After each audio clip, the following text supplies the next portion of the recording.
Je suis la seule galerie spécialisée d'art brut à Paris.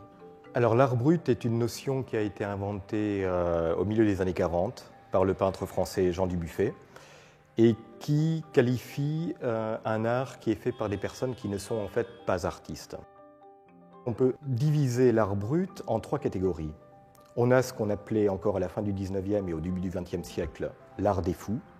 On a ce qu'on appelle plus tard avec les surréalistes l'art médiumnique, qui est un art fait par des personnes qui pensent être inspirées par des esprits.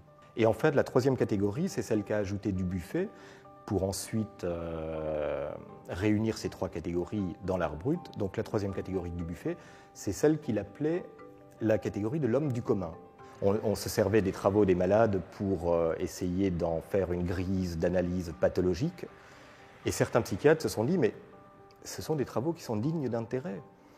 Et ils ont commencé d'ailleurs à écrire un certain nombre de livres. Donc certains de ces psychiatres ont été très connus, ont eu une grande importance dans l'histoire de l'art moderne. On peut citer par exemple Prinzhorn, qui était psychiatre à la clinique de Heidelberg en Allemagne.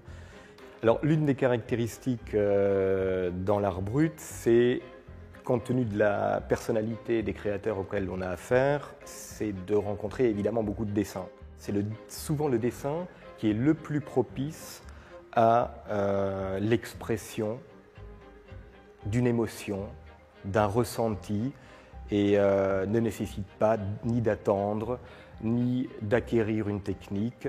Donc c'est vrai qu'il y a énormément de dessins. Peu de gens savent que Picasso, Klee, Kandinsky, plus proche de nous, Niki de Saint-Phal ou Jean Tinguely étaient de véritables collectionneurs d'art brut et que certaines de ces œuvres les ont considérablement inspirés. Petit à petit, des amateurs d'art ont intégré pour certains des œuvres d'art brut dans leur collection parce qu'ils se sont quand même aperçus qu'on avait souvent affaire à des œuvres excessivement fortes, qui ne trichaient pas, des œuvres vraies, faites par des personnes qui ne les avaient pas produites pour les vendre, parfois même pas pour les montrer, mais simplement parce qu'ils avaient besoin de créer et de ce rapport à la création.